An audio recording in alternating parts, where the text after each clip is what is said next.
आइए अब शब्दों के अर्थों को समझते हैं एवं उनका प्रयोग देखते हैं।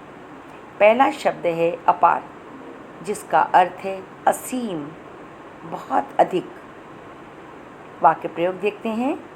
तुलसी के एक पत्ते में अपार गुण होते हैं। इस पाठ में अपार धन संपत्ति के साथ आया है, जिसका अर्थ यह हुआ कि सिंदबाद के पास बहुत अधिक धन संपत्ति थी। उसके बाद दूसरा शब्द है हिम्मत, जिसका अर्थ होता है साहस। इसका भी वाक्य प्रयोग देखते हैं। हमें किसी भी परिस्थिति में हिम्मत नहीं हारना चाहिए। उसी प्रकार सिंदबाद भी हर कठिनाइयों का सामना हिम्मत से करता था, यानी साहस से करता था। अब आता है शब्द बंदरगाह, जिसका अर्थ होता है समुद्री किनारा, जहाँ पर जहाज़ रोके जाते हैं या रुकते हैं।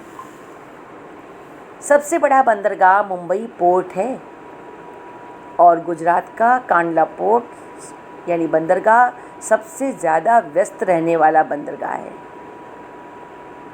तो बच्चों, आपको बंदरगाह शब्द का अर्थ स्पष्ट हो गया होगा। अब दूसरे शब्द की ओर चलते हैं, टापू, जिसका अर्थ है द्वीप। इसका अर्थ होता है द्वीप, वह स्थल जो चारों ओर समुद्र से घिरा हुआ होता है। इसे अंग्रेजी में आइलैंड भी कहते हैं बच्चों।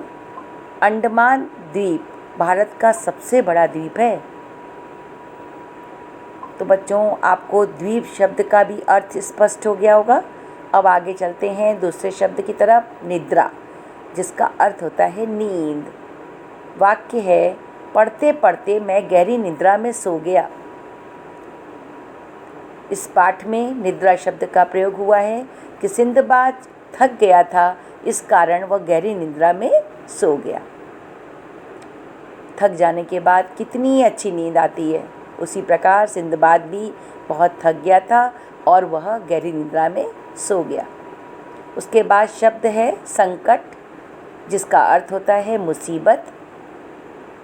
वाक्य प्रयोग करते हैं। कोरोना महामारी के कारण दुनिया बड़े आर्थिक संकट की ओर बढ़ रही है।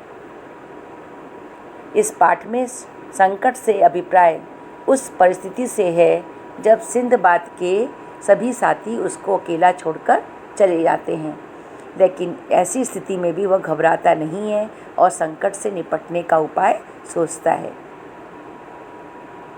बच्चों, आशा है आपको सभी शब्दों के अर्थ स्पष्ट हो गए होंगे। आज जितना पाठ पढ़ाया गया है उतने पाठ को आप दोहराएंगे, तब शब्दों के अर्थ और अच्छी तरह से आपको स्पष्ट हो जाएंगे।